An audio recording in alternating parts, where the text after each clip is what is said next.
Hello everyone. Now we're going to commence this episode in examining really the full impact of Jesus' statement in Luke chapter 6 and verses 46 through to 49, which of course we introduced in the last episode. So let us remind ourselves again of his cautionary words. Verse 46. Why do you call me Lord, Lord, but do not do what I say?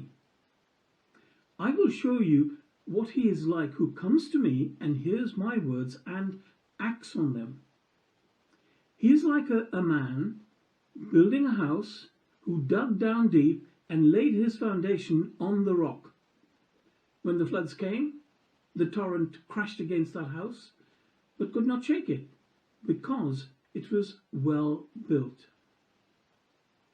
But the one who hears my words and does not act on them is like a man who built his house on the ground without a foundation. The torrent crashed against that house, and immediately it fell, and great was its destruction. Now, keep close in mind the caution of really not going beyond the written word.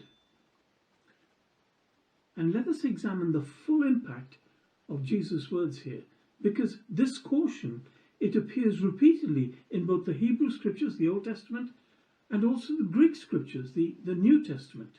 And we find this in Deuteronomy 4 and verse 2, 12:32, Proverbs 30 verses 5 and 6, Revelation 22, 18 and 19, and even Paul recognizes his stern counsel in 1 Corinthians 4 and verse 6. And then, of course, Jesus, he reinforced it in his John chapter 7 iteration, where we read, but because Moses gave you circumcision, you circumcise a boy on the Sabbath, not that it is from Moses, but from the patriarchs. Now, that text has been passed down to us, and it really should be enough, shouldn't it? You know, if that is what Jesus said, well, why do we need any man-made sort of fences to be put around it?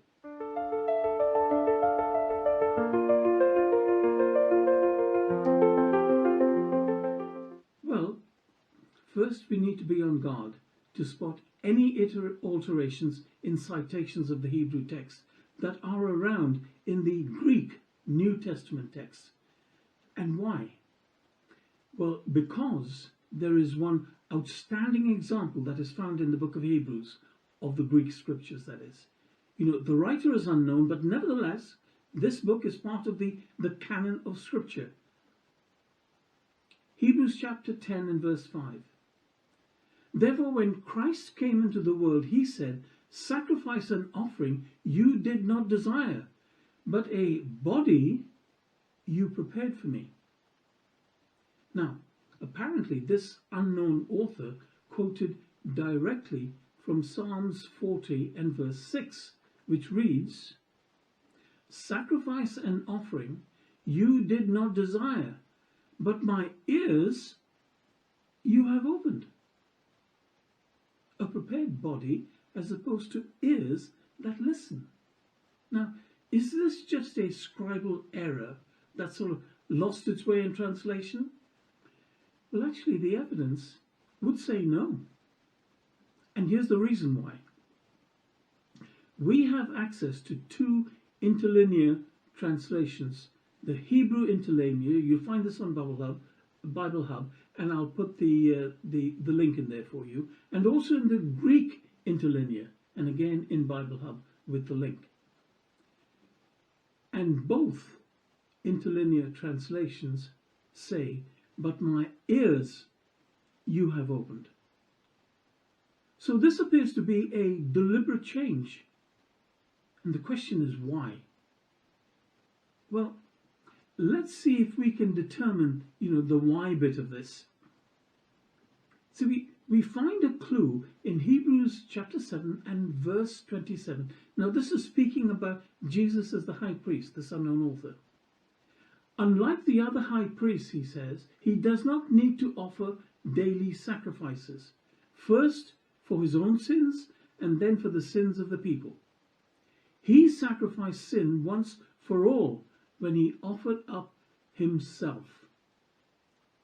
Now, this is sacrificial language, is it not? I mean, the word sacrifice is even used in the text that he's provided. But notice what the writer does next. He reverts back to the Hebrew scriptures, and guess where he goes? He goes to Jeremiah chapter 31 and verses 33 and 34. Now let's confirm that in the quote that he provides in Hebrews chapter 10, 16 and 17. Verse 16. This is the covenant I will make with them after those days, declares the Lord. I will put my laws in their hearts and inscribe them on their minds. Then he adds, their sins and lawless acts I will remember no more. But note what the next verse says at the back end of Jeremiah 31 and verse 34, which the writer does not quote. Verse 34, and where these sins have been forgiven, an offering for sin is no longer needed. Now the writer, he does not mention this part of the verse 34. So what are we seeing here? Well, the writer has changed the quotation of Psalm 40 and verse 6 from obedience to a prepared body, for a sacrifice, which we've read in Hebrews 10 and verse 6. And then he ties it back to Jeremiah 31 and verse 31, which is the new covenant, where we read, behold, the days are coming, declares the Lord, when I will make a new covenant with the house of Israel and with the house of Judah.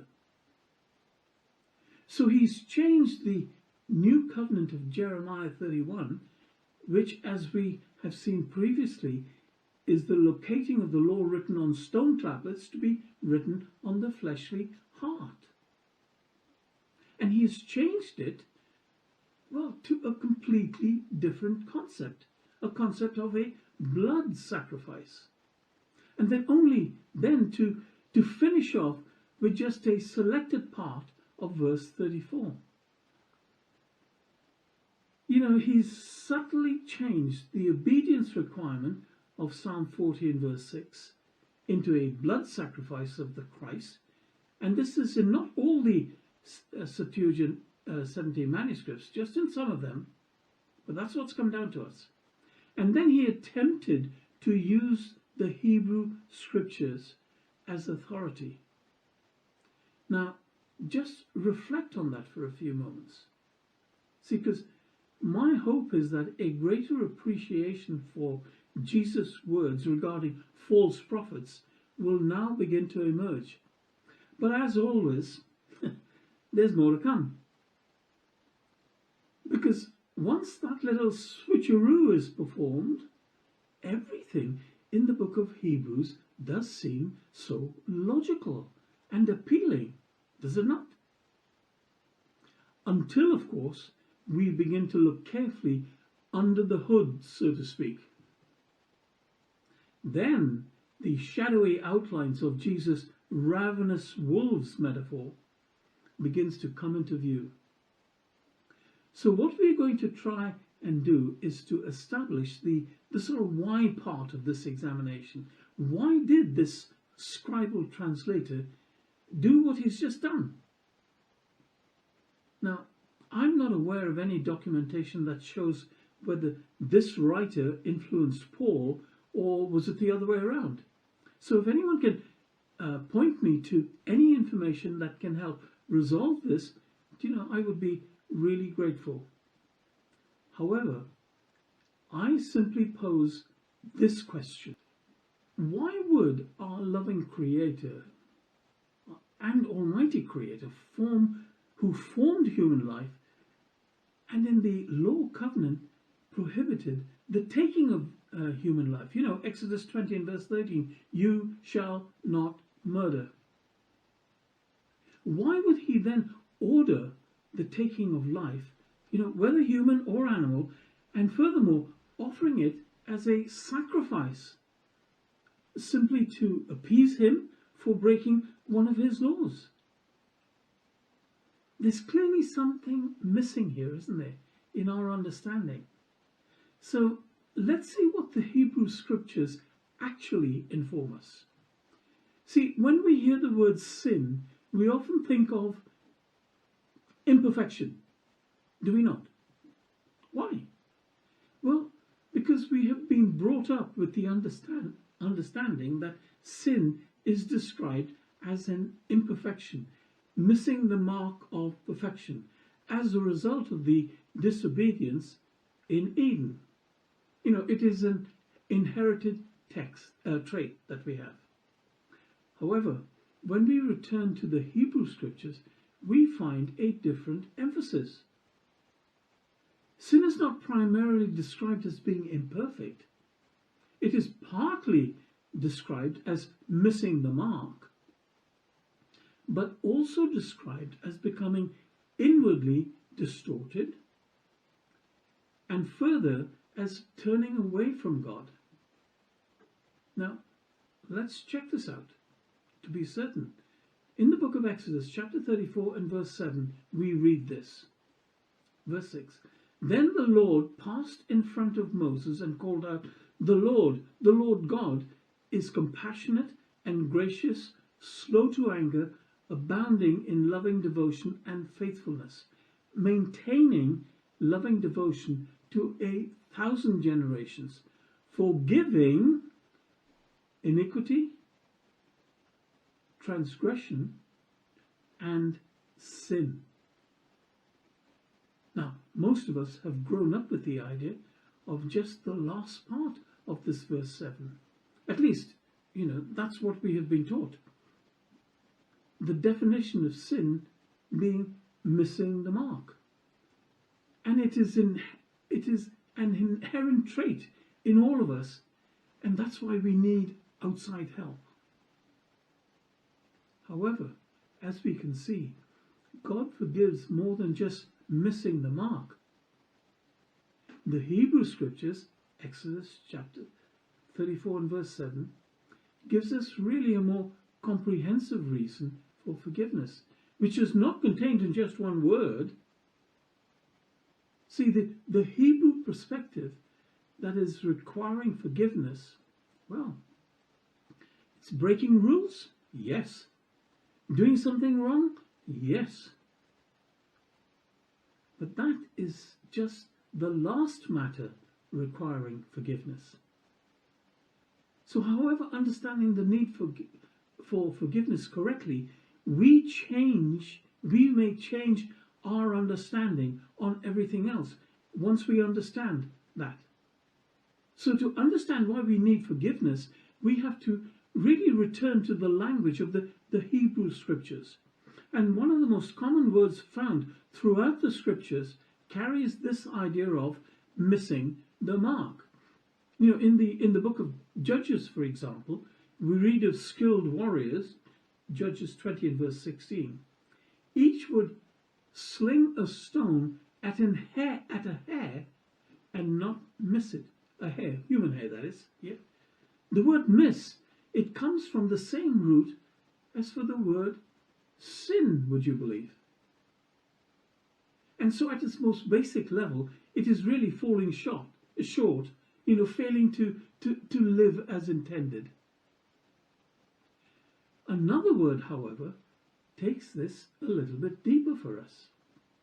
It is often translated iniquity, and it describes something really bent out of shape, bent out of shape. And in the book of Isaiah, we read, chapter 53 and verse 6, "We have all turned to our own way."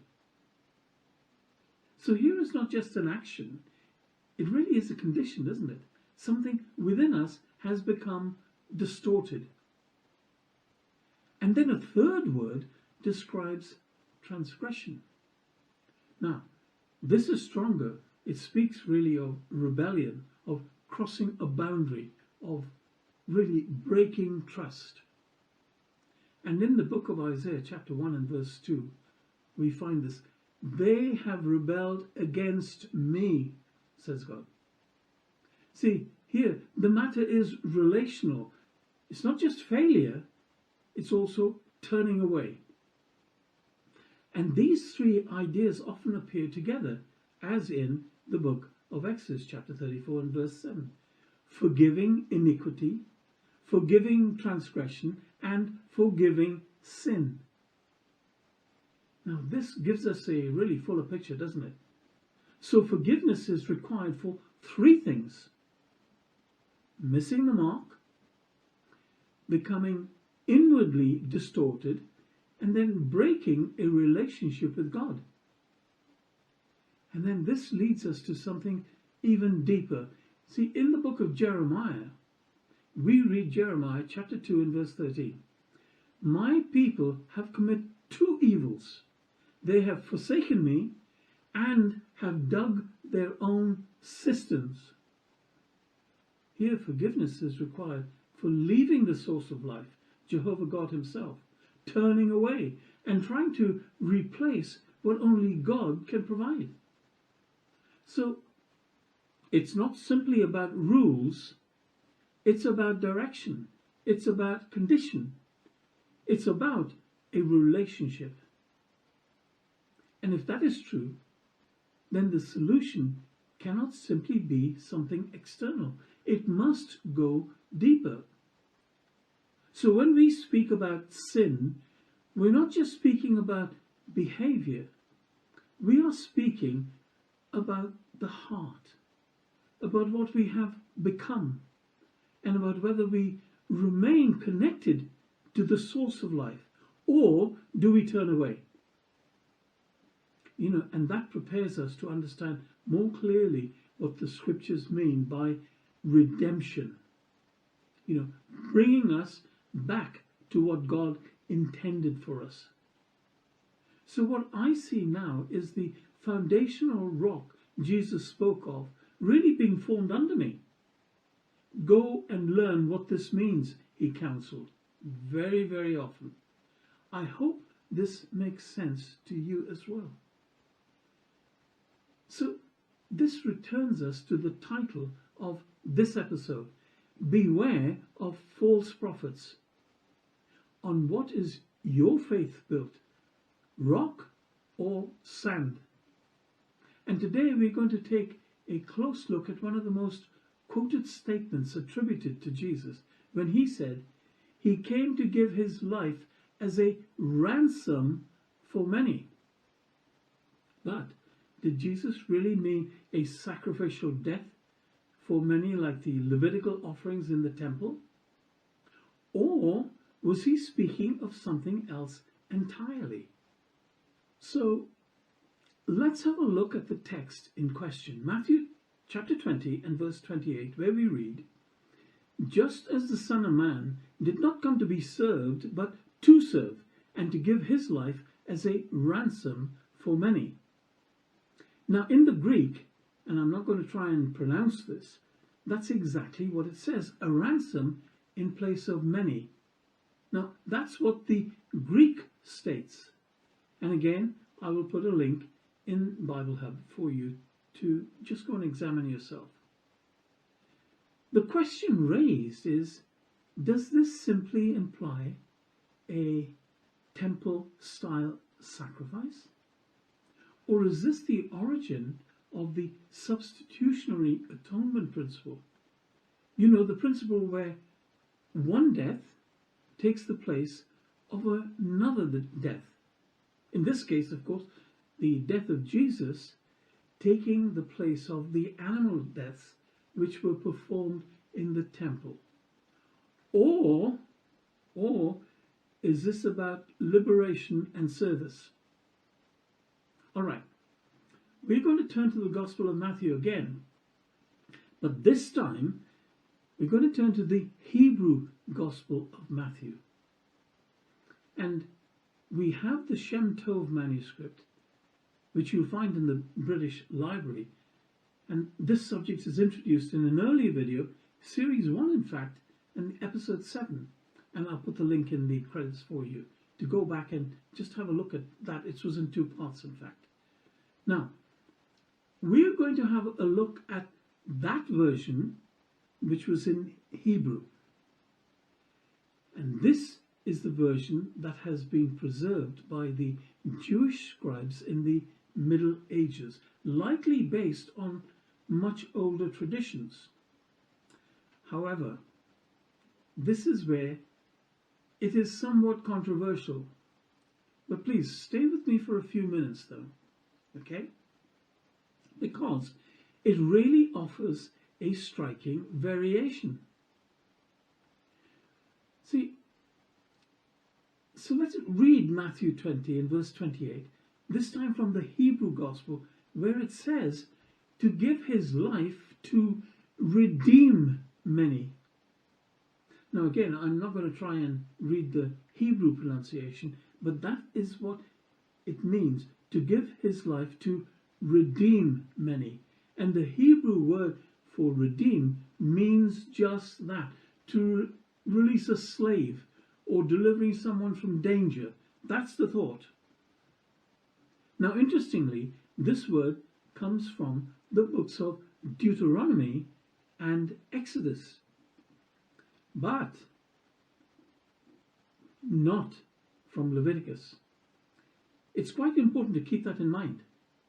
I repeat, the Hebrew word is found in Deuteronomy and Exodus, but not in Leviticus.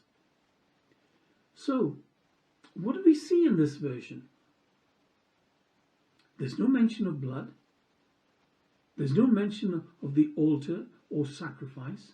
No concept of a substitution, the one substituting for the other in atonement. No, none of that. Jesus is not portrayed as a Levitical offering, but as a redeemer, a servant who brings about liberation. Now, let us look at that little table, which I put in another video, but which we'll have a look again, and compare these two.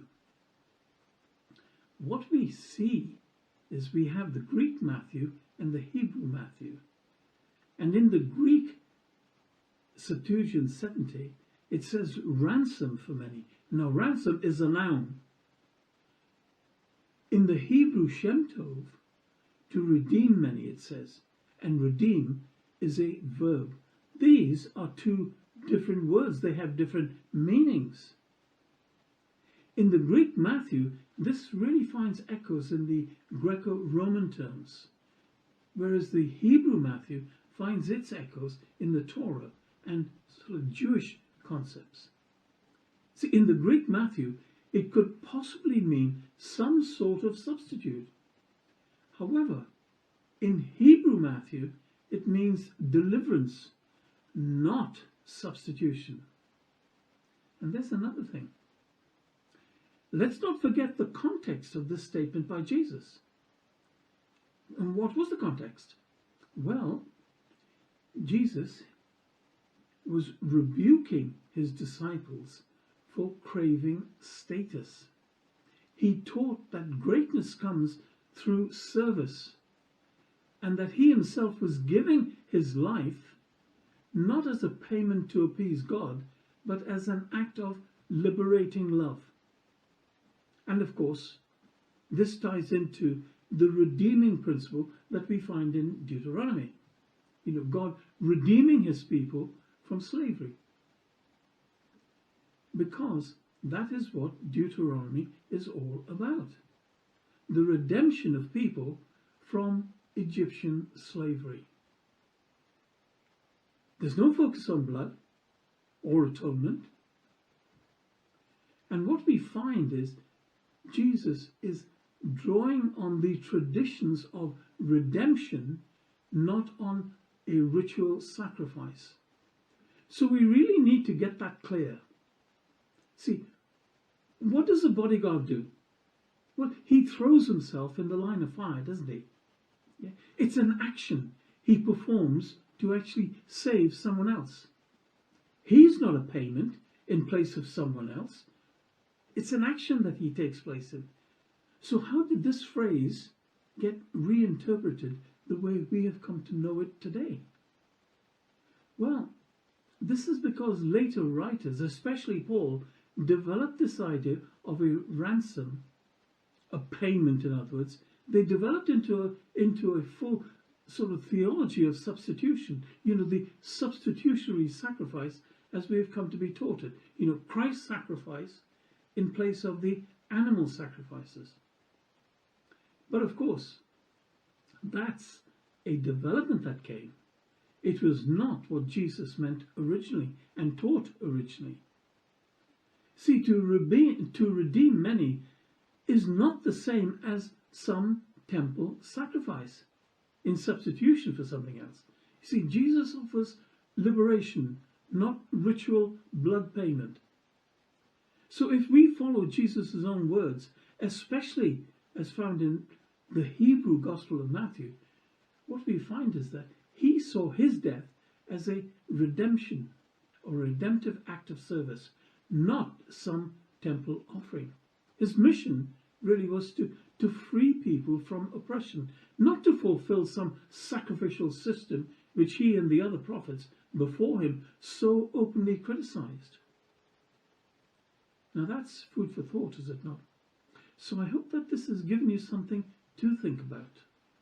So, in summary, what we have covered, well, we've covered 5 things really. Number 1, the cautionary counsel of Jesus in Luke 6 and verse 46 through to 49, to make sure that our faith is based on what Jesus himself taught, or listening to ones who are teaching something else and using the authority of Scripture to support their teachings. The Bereans in Acts chapter 17 and verse 11 really are a good example to follow. Then secondly, what is sin? And is it just an inherited condition that we need to be saved from, and which requires an outside sacrifice as per the temple arrangement? Exodus 34, 6 and 7. And then thirdly, what did the Hebrew prophets teach, which Jesus himself endorsed their teachings in? If we go to Hosea 6 and all the others which we mentioned before. Now, number 4. When did this doctrine of animal sacrifices actually get codified into the law covenant? Some nearly 9 centuries after Moses mediating the law. So it was not from Moses. And then the last one, 5. What is the difference between a ransom, which is a noun, and redeem, which is a verb? So, in the next episode, we will take this foundational understanding and compare it with what we have been brought up with.